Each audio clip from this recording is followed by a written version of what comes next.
Thank you, everyone. Um, my name's Andrew. Um, so I come from CryptoBlock. So I'm the CTO and co-founder of CryptoBlock. So let me introduce myself a little bit, and then we'll jump into the details of.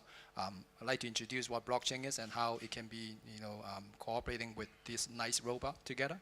So I'm the CTO and co-founder of CryptoBlock. So before I start my ventures, so I was the blockchain leader at Hong Kong Applied Science and Technology Research Institute. It is set up by the Hong Kong government. It's the largest R&D centers. So I was there for quite a long time, and then I actually doing a lot of projects with Hong Kong MA, Hong Kong Monetary Authorities, and then there was a couple of large production project with different banks, Hong Kong Bank of China and Hong Kong HSBC, for example. Also, I'm one of the authors of the blockchain white paper commissioned by Hong Kong MA. So I think most of you guys will probably know what blockchain is.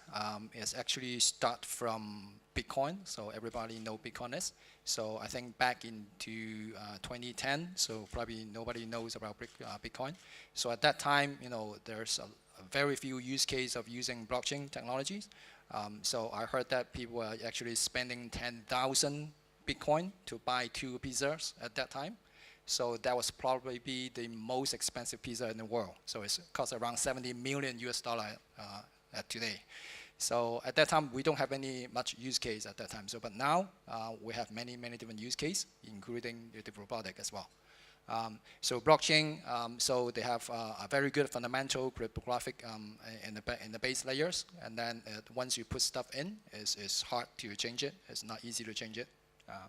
And then it has a very good for the audit trail, because everything you put in the blockchain is actually they provide an audit trail, everything you need to sign by a digital certificate.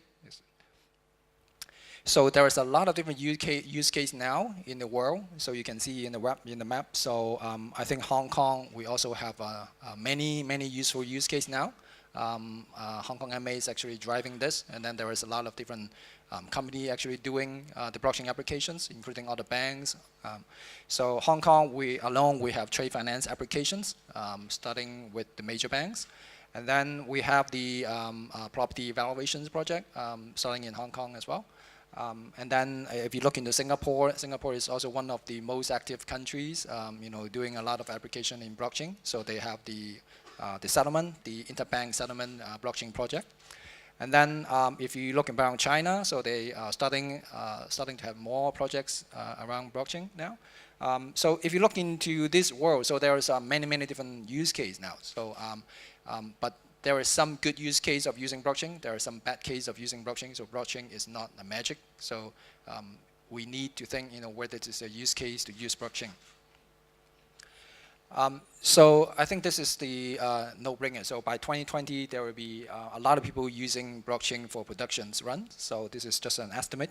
So and then if we talk about different blockchain technology, there are many mature, I would say, starting to get more mature platform. For example, there is Bitcoins, and then there is something called Corda, which is good for the financial institutions. And then we have Ripple's, Ares Industries, so most of them are very mature platform technology that we can rely on to make applications on it. Looking at this space, so you can see there is a lot of different industries that are actually doing application for blockchains. So if you look into the public blockchains, which means that like Bitcoin, all the coins, so there are major players actually in this industries. For example, Bitcoins actually have their own platform, so people are buying and using back Bitcoins through that platform, and Ethereum being one of the largest coin system at the moment. And then if we're talking about private blockchain technology, so many banks are actually using different platforms. For example, Corda, R3 Corda is one of them. Hyperledger being the another famous one. So there are big names on it. China also has its own as well. So for example, if you take into how do we support the blockchain, so they have different cloud provider actually doing a lot of stuff for the blockchain technology as well. AWS, for example, and then the Azure cloud, so they have their own supporting for the blockchain technologies. So they have different template when you start it. So it's providing ease of use for all the users as well. Exchanges, there are different exchange, large players there, OKCoin, there's a lot of different coins there. In terms of chain finance project, so there are a few that are doing quite good. So I also listed there. So if you see all these, I think the robotic industry is coming up in a very near future. So this is one of the big potentials for all the robotics. So what we can do for the robotics actually. So if you're talking about one robotics, it may not be a good use case of using blockchains. So if you're talking about a lot of robotic, so that's a very good use case of using blockchain. So when you have a swarm of robotic, then you can do blockchain for all the security. So you can make use of the smart contracts to enhance the securities, taking certain actions, doing the smart logic as well. So if you look into a clusters of the robotics, so you can think of it as different nodes, distributed nodes in the network. So we can also use the blockchain technologies to enhance whatever is providing at the moment for the robotic. I mentioned about smart contracts. Smart contract is something that is like a vending machines, right? So if you put something, there's a template in it, so you have different input and they're expecting output for it. So we can program the smart contracts to help the robotic to take certain actions. For example, a particular strategy executions, security reactions, for example, and then you can do consensus among all the robotic. So it can serve the entire industry better. So I'm looking into, so this is the area that have very high potentials in the blockchain. So the next use case I want to bring up is the trade finance. Trade finance also have a very good use case of using blockchains because there are different multi-parties. For example, the buyer, seller, and then the freight forwarder and different banks all together joining to do the single actions, which is the it could be a letter of credit applications, it could be open account applications. So all of them, there are many different players in this application. So we're using blockchains, as a catalyst, so that it can be digitalized. All the flows can be, on single platform.